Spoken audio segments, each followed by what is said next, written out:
Sebagai orang yang hidup di desa dengan kualitas udaranya paling bersih di Jawa Timur, sebagian besar yang kita lihat hanya ada sawah, sawah, sawah, dan salah.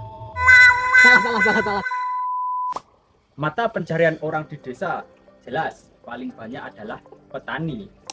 Data Badan Pusat Statistik BPS Trenggalek menunjukkan bahwa petani di Trenggalek didominasi oleh petani berusia lanjut, di mana 49,77% berusia di atas 55 tahun, sementara petani muda di bawah 35 tahun hanya sekitar 8,3%.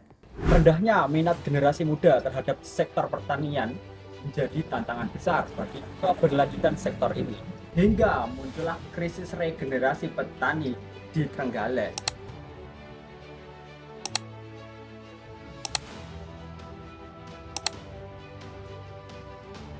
Terus apa bang hubungan ceritamu dengan literasi?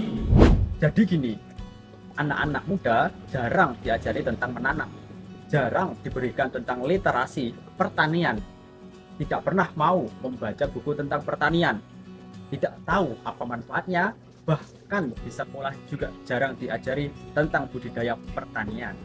Kurikulum untuk praktek menanam juga sangat sedikit, otomatis mempengaruhi minat anak-anak muda di bidang ini.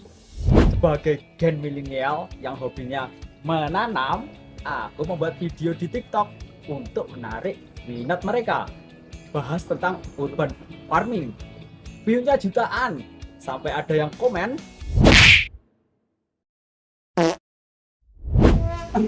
emang iya ya?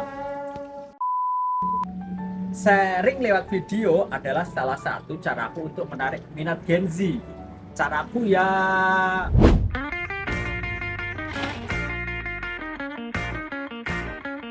Baca buku sendiri, cari buku di perpus, diskusi dengan rekan, riset tren dunia pertanian, learning by doing dan learning by sharing.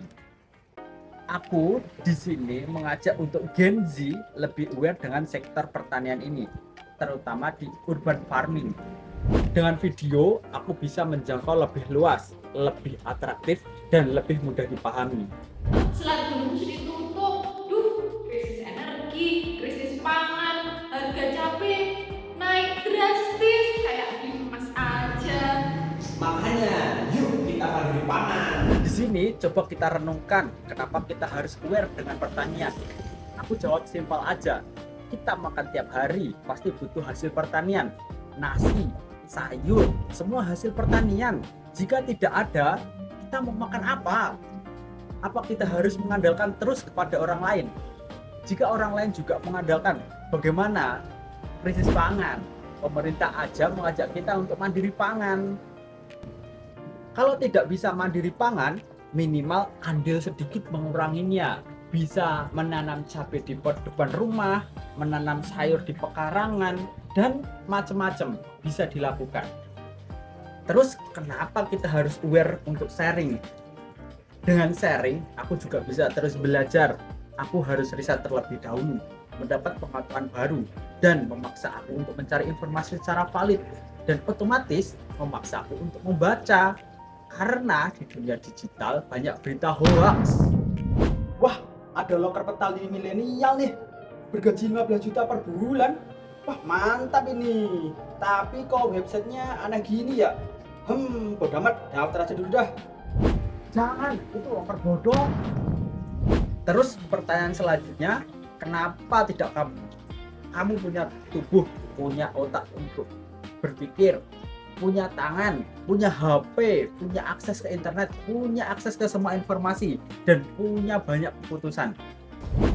Ketika kita berbagi ilmu, tidak akan mengurangi pemahaman, melainkan justru memperkaya cakrawala pengetahuan kita. Dan pertanyaan terakhir, kenapa sekarang? Ya sekarang, karena hal terbaik adalah melakukannya daripada tidak sama sekali. Gimana loker kemarin? Loker bodoh. Kemarin ternyata websitenya abal-abal. Udah kemarin masukin uang 15 juta, hilang lagi gak kembali. Duh, pusing.